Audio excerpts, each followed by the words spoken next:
Um dia muito comum nos encontros da minha família sempre foi se reunir para olhar fotografias. Um dia de churrasco, uma noite de sopa, Natal ou um simples jogo de dominó não importava.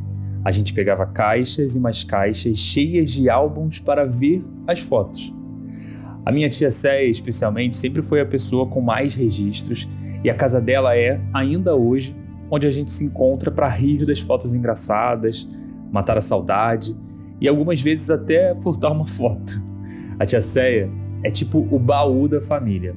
Talvez você, que seja mais novo, não entenda, mas 20, 25 anos atrás, fotografia era quase uma relíquia.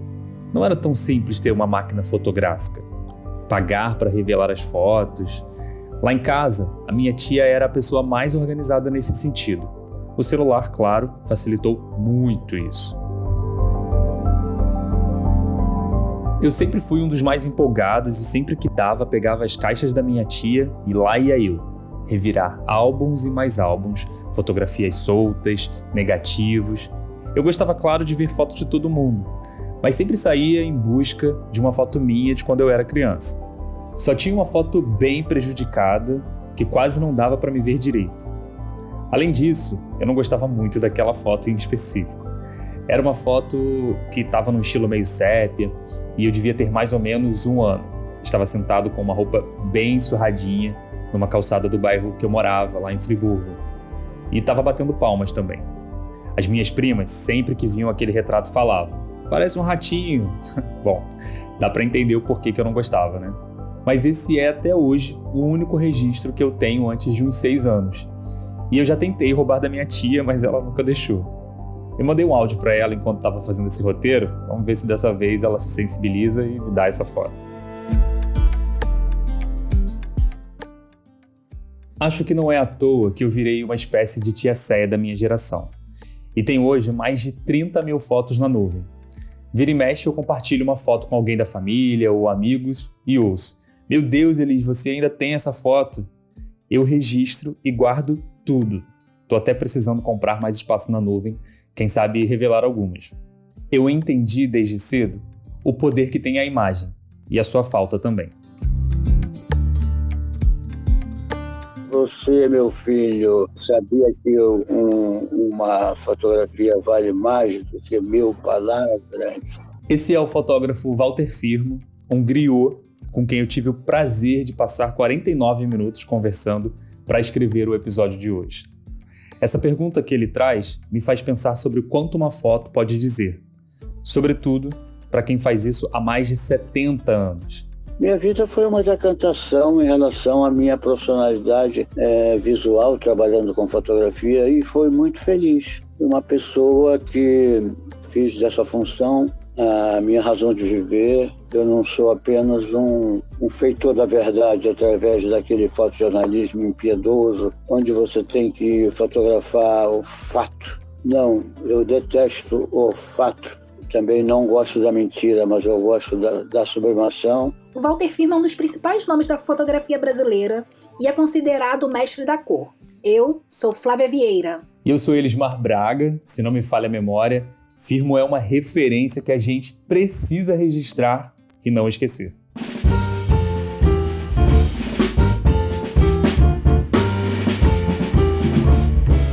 Salve, Walter. Bom dia. Bom dia. Que pontualidade britânica, hein? Como vai? Tem que ser, né? Uma presença ilustre dessa. Imagina, não, então, a mesma luz que me ilumina a ti também. Essa entrevista com o Walter foi gravada há alguns meses, bem no início do ano. E não foi exagero da minha parte quando disse na gravação que eu estava diante de uma pessoa ilustre, que se distingue pelo seu trabalho e sua contribuição para a cultura e memória do nosso país. São 7 décadas portando uma câmera fotográfica nas mãos. E 88 anos de uma vida repleta de histórias. É realmente um presente receber alguém com um trabalho tão longevo e tão relevante. Walter Firmo Guimarães da Silva nasceu em 1937 no bairro de Irajá, subúrbio do Rio de Janeiro. O sonho de fotografar surgiu ainda quando era garoto. Os pais, José Batista da Silva, militar e enfermeiro no Corpo de Fuzileiros Navais, e a mãe, Maria de Lourdes Guimarães da Silva, doméstica, eram paraenses e tiveram influência na aproximação do filho com a fotografia. O que me inspirou foi talvez, de forma consciente, de trabalhar com imagens. Foi um livro que eu ganhei aos 12 anos ou 13, da minha mãe. Era um livro que falava sobre pintura, mostrava os pintores, né, de todos os tempos, a história da pintura, né, no mundo. E aquilo foi fascinante porque eu li a história de todos eles, né, e parei no impressionismo, que é uma decantação visual que praticamente eu uso muito na prática do meu trabalho fotográfico. O meu primeiro contato com o Walter, ou seja, a primeira vez que eu o vi pessoalmente, foi em uma exposição dele no Centro Cultural Banco do Brasil. Era a exposição Walter Firmo, No Verbo do Silêncio, a síntese do grito. Eu tenho uma foto desse dia com uma frase que abria a exposição e dizia assim, abre aspas, a imagem não pode ser neutra. O poder do olhar deve influenciar as pessoas, porque o ato de fotografar tem que ser político e não um mero acaso instantâneo. Além disso, teve outra situação que me chamou muito a atenção. Além daquelas fotografias que me deixaram vidrado, que era uma coletânea enorme, tinha um grupo de crianças que estava fazendo uma visita guiada naquele dia. E adivinhem só quem estava lá acompanhando aquela garotada toda. O próprio Walter Firmo. Eu fiquei impressionado com a energia e entrega dele. Foi um dia muito agradável. E olha só, a gente aqui hoje contando a história desse gênio. Eu fui nessa exposição, Elis, não tive a mesma sorte do que você de encontrar o Walter Firmo lá, mas teve uma curiosidade. No dia que eu fui, eu convidei um amigo meu, negro, britânico, que estava aqui no Brasil, aquela coisa assim, né? A pessoa tá viajando, tem pouco tempo, você quer aproveitar, encontrar a pessoa. Aí eu falei assim, tá tendo essa exposição, eu quero ver, vamos comigo? E ele já tinha vindo ao Brasil algumas vezes. E quando, assim, terminou a exposição, ele ficou muito impressionado. Aí ele falou assim, caramba, essa foi uma das vezes que eu vi o Brasil de uma maneira mais bonita, né? Ele ficou muito impressionado com as cores, com tanto de diversidade, porque é um recorte de um Brasil que nem sempre tá tão à mostra para todo mundo, né? Então foi muito curioso para mim partilhar esse momento com alguém que não conhecia o país e ter a oportunidade de ouvir as impressões dele. Essa exposição é um presente. E tem que voltar. Com certeza, com certeza. Foi uma exposição belíssima. Mas vamos voltar lá para o fim dos anos 1940, início dos anos 1950, época da infância de Walter. Para entender melhor essa relação com a fotografia, ele nos contou que por pouco não se tornou um cantor de sucesso. Já tentei ser cantor, o nome de Walter Guimarães, cantava no Clube do Guri, era um programa infantil na Rádio Tupi. Claudete Soares, que seguiu, né? Fez carreira. Cantava também nesse programa. Isso tudo por volta de 1952, né? Mas eu abdiquei da carreira de cantor, já muito solicitado até, porque eu tinha lá uns princípios de moralidade que para você fazer sucesso, talvez você tivesse que vender a sua alma, alguma coisa por aí. E eu digo, não quero isso para mim, não. E aí fiquei um ano sem saber o que ia fazer da minha vida e entrou a fotografia. E entrou a fotografia de uma forma dentro de um processo freudiano, talvez, por uma frase que meu pai, alcoólatra, uma vez me acordando de manhã, chegando em casa, entrou no quarto que eu dormia e me acordando ele disse, você, meu filho, sabia que uma fotografia vale mais do que 1000 palavras? A frase dita por seu José Batista teve um efeito muito importante na vida do nosso futuro fotógrafo, que se vê inspirado pela possibilidade de mostrar o mundo para o outro, através da sua arte. Ele então deixa a carreira de cantor definitivamente quando ganha do pai a sua primeira máquina fotográfica, uma Rolleiflex. Ainda o meu pai, que deu baixa da Marinha, que foi da Marinha, onde ele era fuzileiro naval, e exercendo o cargo, a atividade profissional dele ele era enfermeiro de tropa E ele passou a viajar depois que ele saiu aos 40 anos de idade, né, do fuzileiro naval. Ele passou, era um homem muito jovem para ficar em casa, e ele então achou que devia continuar ganhando os seus vis metais, trabalhando e dando uma sustentação maior em casa, né, em relação à educação do filho único, foi filho único, e um conforto maior, né? A sua mulher, minha mãe, a Luz, a Maria de Luz. Sendo assim, ele foi trabalhar na Marinha Mercante, nos navios que traziam o óleo bruto, né, para ser enriquecido aqui no Brasil. Trabalhou na Fronap, não sei se essa empresa existe ainda hoje, mas enfim. E trouxe para mim de presente, sem que eu pedisse, uma Rolleiflex, uma máquina nada mais, nada menos que a Rolleiflex, que era uma máquina que dava até samba, né? Do João Gilberto, e famosérrima. E aí começou minha vida fotográfica, né? Fotografei você na minha Rolleiflex, revelou-se a sua enorme gratidão. Fiz um curso na Associação Brasileira de Arte Fotográfica. Existe até hoje a ABAF, e lá comecei as minhas primeiras, digamos, meu aprendizado em relação à técnica da fotografia. Sua música esqueceu o principal, e no peito dos desafinados. O jovem Walter era destemido. Depois dos primeiros cursos, ele rapidamente tem o desejo de trabalhar com a paixão que tinha acabado de descobrir. Ele pega então a sua Rolleiflex e bate na porta de alguns jornais. Mas, no primeiro momento, foi em vão. O Samuel Wagner, eu chegando lá no hall, na entrada, falei com o porteiro que eu queria falar com o diretor, o chefe da fotografia. E aí ele ligou pelo telefone interno e falou que tinha um garoto com uma Rolleiflex, um menino, querendo falar com ele. O Última Hora foi um jornal fundado em 1951, no Rio de Janeiro, pelo jornalista russo-brasileiro Samuel Weiner. Tinha uma linha editorial criada para dialogar com o público de massa, mais popular, e era favorável ao governo de Getúlio Vargas. Foi um marco na imprensa brasileira por suas inovações gráficas, técnicas e na cobertura política e social. O auge do jornal foi nas décadas de 50 e 60. Ele chegou frente a mim, ele falou, era um cara todo impostado, assim, um cara de mal. Ele falou, você quer falar o que comigo, menino? Aí eu falei, eu fiz um curso na base, tem essa máquina, que era uma máquina que valorizava qualquer um que tivesse a Rolleiflex. Não era qualquer pessoa que tinha uma Rolleiflex. E aí eu queria então fazer parte aí da sua equipe. Se o senhor confiar em mim, em 6 meses eu devo estar na categoria do seu melhor fotógrafo da sua equipe. Aí ele riu, né?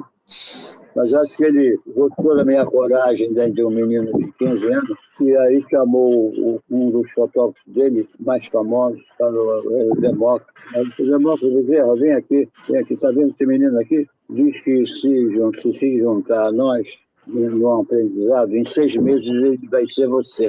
Aí o Demócrito riu, e aí ele, com essa minha coragem, ele pediu que eu venha.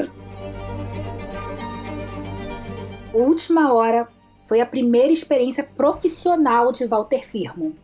Ele passa uns 2 anos acompanhando os fotógrafos experientes, até ser de fato contratado em 1954. E foi assim, companheiro. Eu, com 18 anos de idade, me tornei profissional. Depois da Última Hora, passei pelo Jornal do Brasil. Fui convidado para ir a São Paulo, trabalhar em São Paulo na revista Realidade. Depois da Realidade, voltei para o Rio, trabalhando na Manchete, Fatos e Fotos. E essa extensão desmedida foi se valorizando, né? Depois veio a revista Tênis Esporte, veio Isto É, veio Veja. Trabalhei muitas vezes fazendo capa de disco. Trabalhei fotografando para a Petrobras em freelancer, né? Eletrobras, Furnas. Um currículo desses é realmente para poucos. Eu fico pensando aqui comigo como deve ter sido para o Walter, na década de 50, 60, ocupar esses espaços com tão pouca referência. A gente ouviu ele falar, agora há pouco, que ter uma câmera Rolleiflex era uma raridade, um artigo muito caro. Então, se não fosse esse presente do pai, a possibilidade do pai comprar aquela câmera, o destino do Walter poderia ter sido outro. Enquanto escrevi o roteiro desse episódio, eu fiquei me perguntando sobre isso e decidi pesquisar um pouco mais sobre a presença de pessoas negras na fotografia no Brasil. E não foi nenhuma surpresa a dificuldade de encontrar dados e nomes sobre o assunto. Afinal, grande parte do que foi documentado teve uma perspectiva branca e colonial. Se a gente parar para pensar sobre os registros históricos, aqueles que estão nos livros, por exemplo, basta pensar um pouco para lembrar que o que vem à nossa mente é quase sempre referências de imagens escravocratas. É raro encontrar o cotidiano, o cotidiano negro retratado fora de uma perspectiva colonial. Onde estão os negros na história da fotografia brasileira? Onde estão os fotógrafos negros na história da fotografia brasileira? Se a gente for pensar que até a década de 60, a Kodak não produzia filmes que pudessem capturar a cor da pele negra, porque não achava importante, a gente vai tendo uma noção disso aí que você está falando, Elis. Mas assim como Firmo, vale a gente citar aqui outros nomes importantes quando pensamos em fotógrafos negros. Dentre eles, o baiano Lázaro Roberto, o mineiro Eustáquio Neves. Gente, demorou a sair na gravação esse Eustáquio, como eu gaguejei. E também o mineiro Januário Garcia, que faleceu em 2021. Eu Potiguar, Zé Ezelino, que na nossa pesquisa apareceu como um dos primeiros fotógrafos negros do país, nascido em 1889, um ano após a abolição. Eu fiquei com vontade, Flávia, de fazer um episódio só sobre o Zé Ezelino. Me pareceu uma figura muito interessante.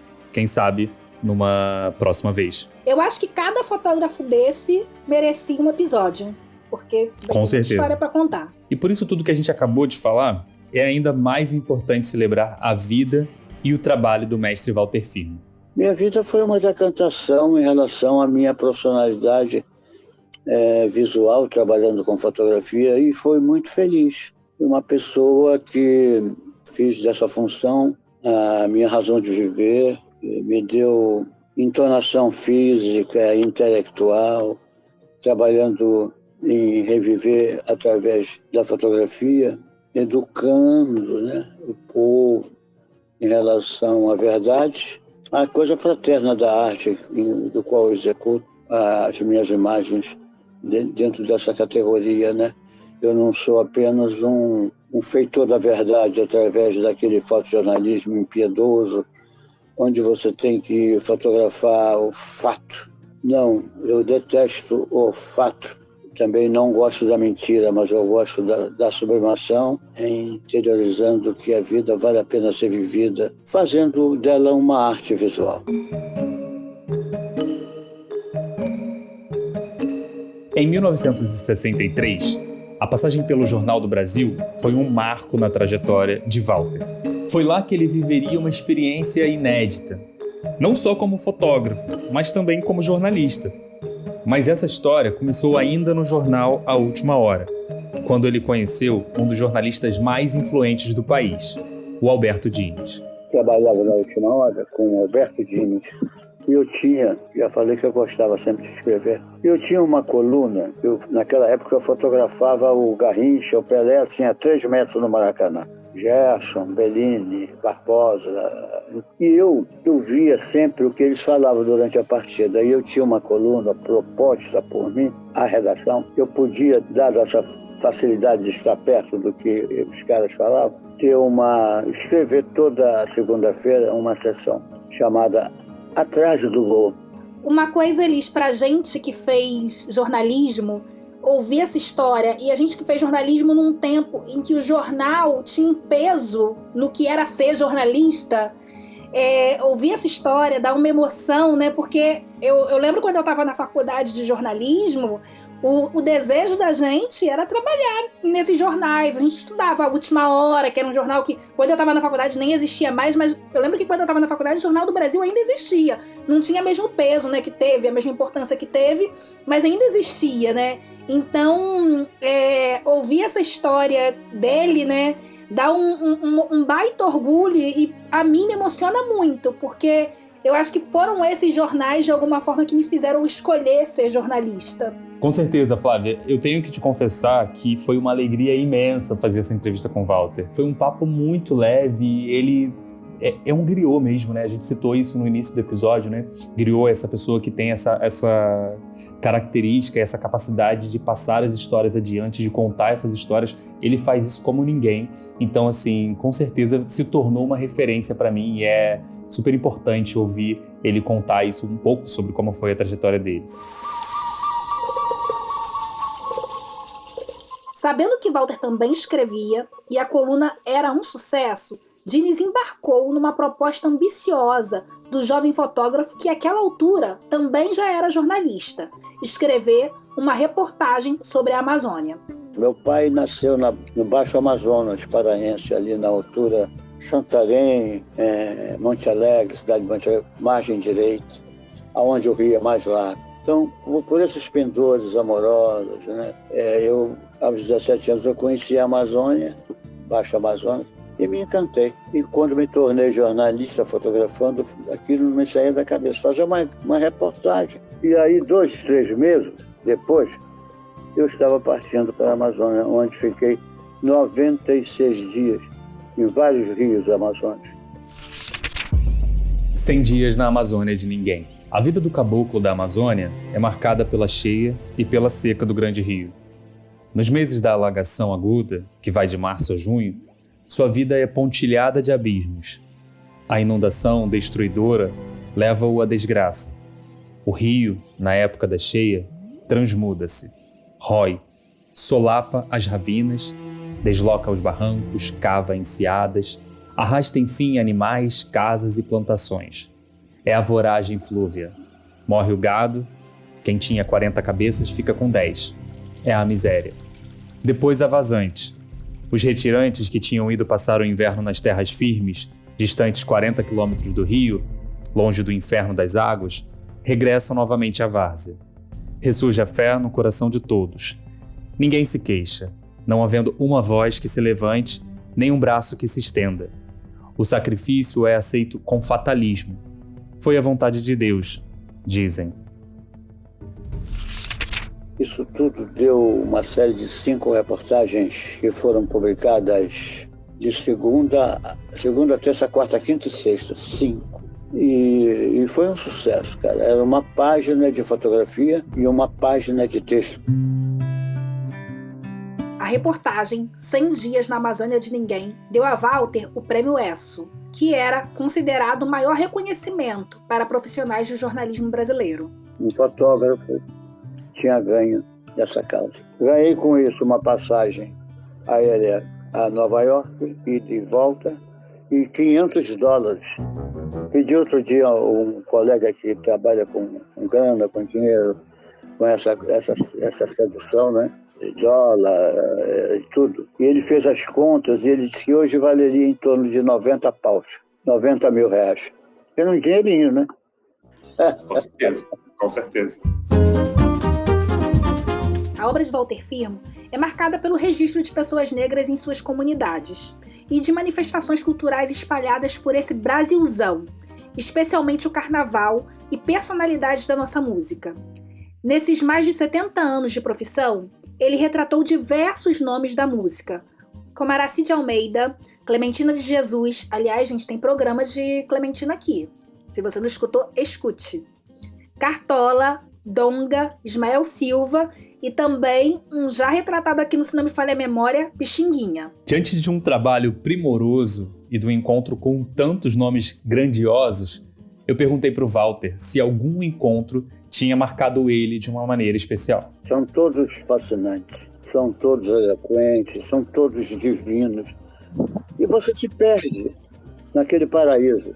E o paraíso é igual com Cartola, Clementina de Jesus, Dona Ivone Lara, porque são pessoas que não tem nada a perder, né? São pessoas que têm a simplicidade de ser como é realmente, sem máscaras. E sem falar, já falando daqueles encantamentos que povoam a sua casa, né? Sua mesa, cadeiras, poltronas, paredes, fotografias dispersas nas paredes, jardim, né? O regador que mora a planta, as roseiras, a cozinha com suas panelas amassadas. Cara, todo esse envolvimento, como é que você pode dizer que a casa do cartório é diferente do Pixinguinha?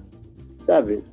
É tudo num diagrama só. E você se sente muito bem ali. Não pode haver distinção. Não pode, cara. E como, mesmo aos quase 90 anos, Walter Firmo não para, no momento da nossa entrevista, ele tinha acabado de fazer mais um registro histórico.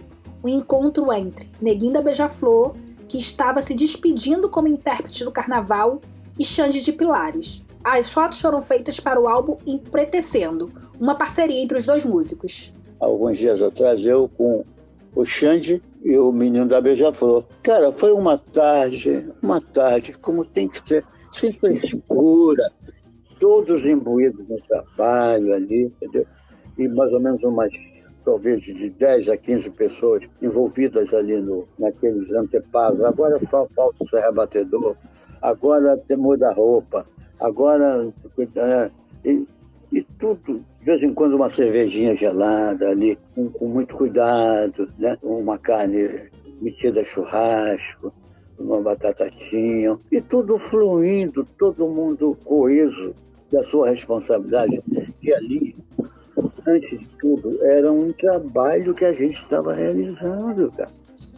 É isso. Walter categorizou o seu jeito de fotografar como uma questão psicológica, sobretudo quando se está diante de uma personalidade emblemática, onde se tem a oportunidade, muitas vezes, de estar diante de um momento raro, único.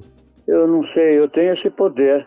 Eu tenho, me vanglorio. Eu observo uma pessoa e agora mais com a chegada dos anos, né, a gente vai ficando realmente um bruxo. Eu estou observando tudo em relação àquela cena. Então, você que está ali organizando uma fotografia, e da maneira que eu gosto, que não é, quer dizer, a minha preferência, não é esse toque do instantâneo, isso para mim não me diz muita coisa. Quer dizer, não é a minha praia. Eu admiro quem faça isso muito bem, como o Ivan Teixeira fazia. Mas eu sou trabalho com a percepção. Eu, se tivesse 21 anos, ia ser um cara ligado no Freud. Eu ia ser um cara ligado nessa questão mesmo, sabe? Psicologia, estudo das almas.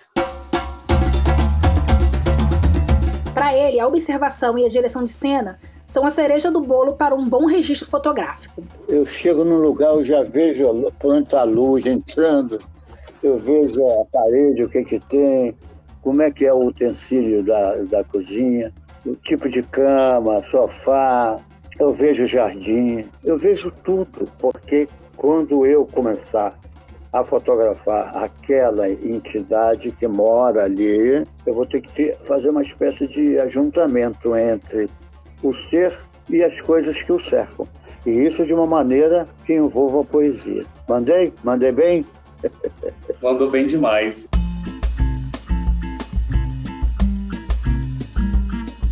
Eu vou reforçar o que eu disse aqui agora há pouco.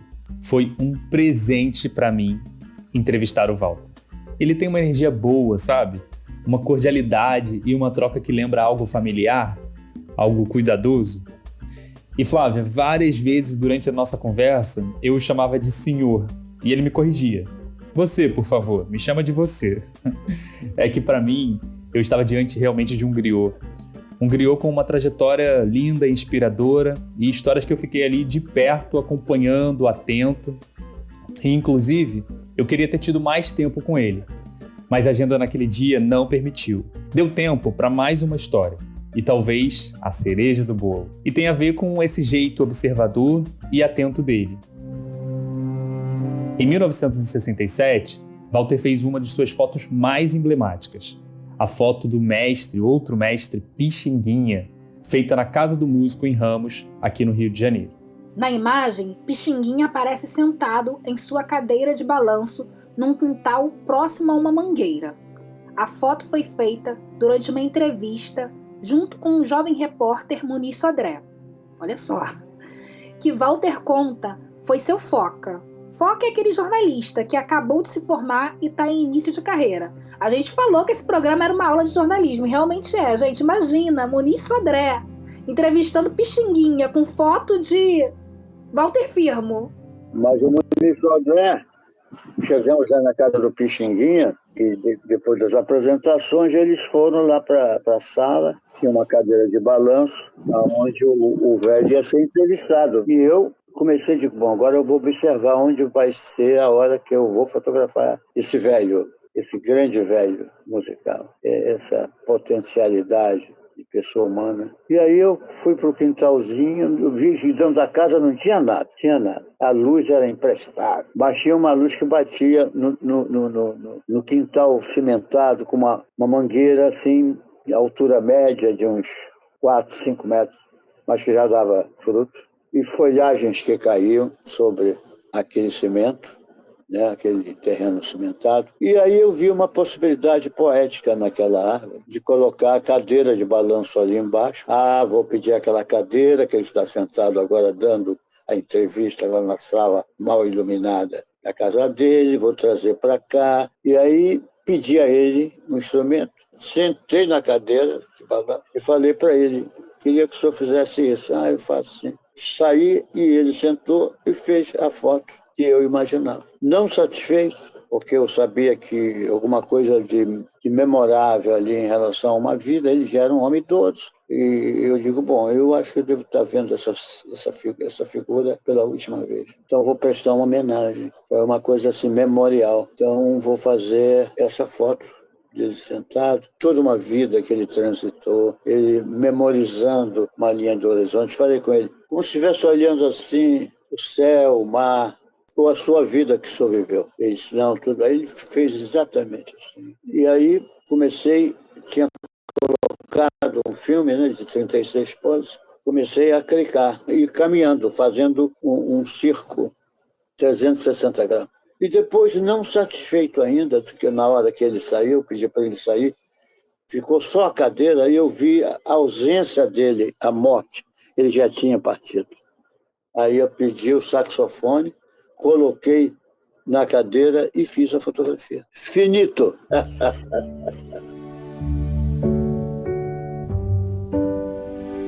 Flávia, eu tenho que te dizer que durante o processo de escrita desse episódio, eu revisitei algumas fotos impressas e foi algo muito natural. Eu não pensei, quando eu fui ver, eu estava revisitando essas fotos. Mas não foi à toa, né? Foi a influência do Walter Firmo aqui sobre a escrita.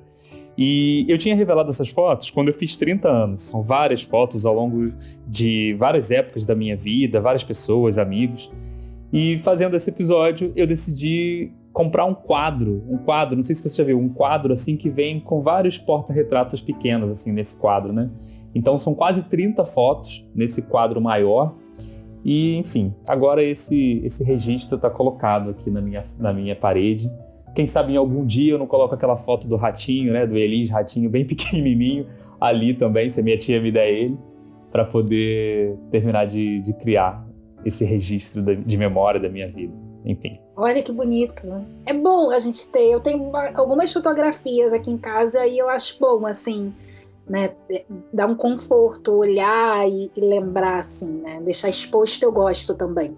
Bom, mais uma vez, obrigado, Walter Firmo. Obrigado pelo seu tempo, pelo seu trabalho. Obrigado. Foi um prazer enorme te encontrar e conhecer mais do seu trabalho e da sua história. Walter Firmo, obrigada por conceder essa entrevista, se não me falha a memória. A gente se sente muito honrado e muito feliz com a tua presença aqui. E volte outras vezes, sempre que quiser. E agora a gente vai para a dica do episódio. E aí, Elis, qual é a sua dica? Olha, Flávia, eu vou dar um passadão aqui do que eu tenho feito. Eu tenho gostado de fazer isso. Dou um passadão do que eu tô assistindo, do que eu tenho acompanhado e vou dar minha dica, enfim. Bom, eu já assisti, na verdade, a série Os Donos do Jogo da Netflix. Muito boa. Eu tô assistindo ainda! Caramba! Então, não vou dar spoiler nem pra você, nem pros ouvintes, se não me falha a memória, mas é muito boa. Essa série, e tá muito bem feita a série, assim, sabe? Assim, é aquela coisa que você pega e assiste rápido, porque você quer ver um episódio atrás do outro. Eu não terminei ainda não, Já eu tô ali rapidinho, daqui a pouquinho eu já terminei. E eu já tô esperando a segunda temporada, com certeza, espero que tenha. Também estou ouvindo o álbum da Ludmilla, Fragmentos. Saiu na última sexta-feira, quando a gente gravou esse episódio, acho que dia 6 ou 7 de novembro, algo assim. Também tô ouvindo e curtindo bastante. Mas a minha dica do episódio de hoje é o ZoomV. O ZoomV é um arquivo afrofotográfico, é um projeto de extrema importância para a preservação da memória e história afro-brasileira.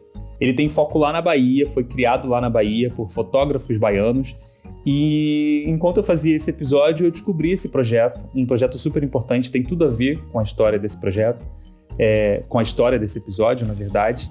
Então eu queria sugerir que vocês que estão ouvindo aqui o Se Não Me Falha a Memória, procurem lá ZoomV, né? Essa brincadeira do nome, né? De zumbi com o zoom da câmera, né?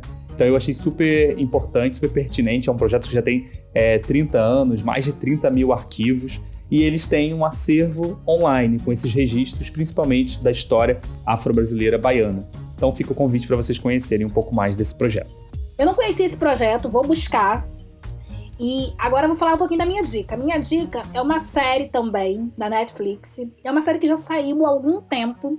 Eu já assisti, já tá todo mundo esperando a segunda temporada, que é a série Forever. E essa série, num primeiro momento, pode parecer uma série adolescente, que vai falar ali do primeiro amor entre dois jovens.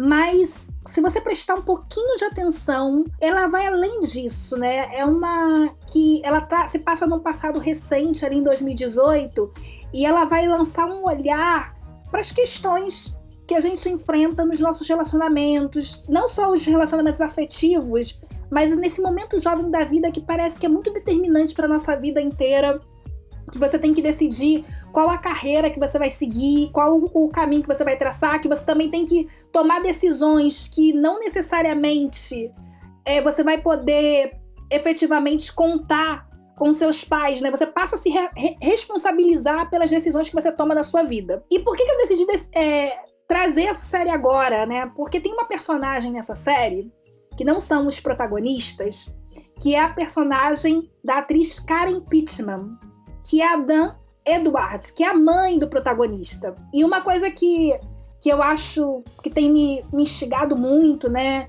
devido a várias coisas que a gente tem visto na internet, é a forma reducionista com que muitos autores e roteiristas veem personagens negras. Essa personagem da Karen é uma mulher negra, rica, bem-sucedida, e de alguma maneira ela realizou o sonho americano. E é claro que ela tem 2 filhos, é casada, e claro que as questões raciais atravessam ali a vida dela.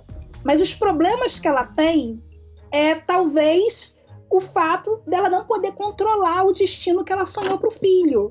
Então ela tem um filho que tem uma neurodivergência, que ela teve grande dificuldade para que ele pudesse cumprir ali toda a vida escolar. Ela pavimentou aquilo para que ele tivesse sucesso, para que ele fosse para a universidade que ela escolheu. E quando chega no momento dele ir para a universidade, ele quer outra coisa. Então ela, como mãe, ela precisa lidar com a questão do filho querer outra coisa que não foi o que ela sonhou para ele. E eu acho essa personagem ela é muito interessante. É uma personagem coadjuvante, mas é uma personagem extremamente rica e complexa, porque é uma maternidade que é uma maternidade que a gente encontra por aí, né? E mãe negra, branca, de toda maneira, né? É natural que uma mãe queira pré-determinar ou tenha sonhos para os seus filhos, mas chega uma hora que os filhos vão se sonhar por si só.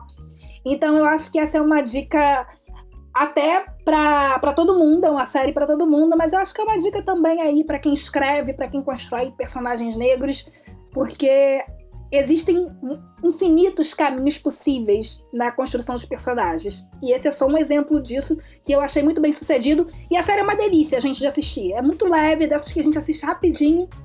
E a Netflix já prometeu uma próxima temporada. Então quem não assistiu, assiste a primeira, porque a próxima tá chegando. Depois dessa defesa toda, eu tenho certeza que todo mundo vai querer assistir. Eu amei essa série também, preciso dizer.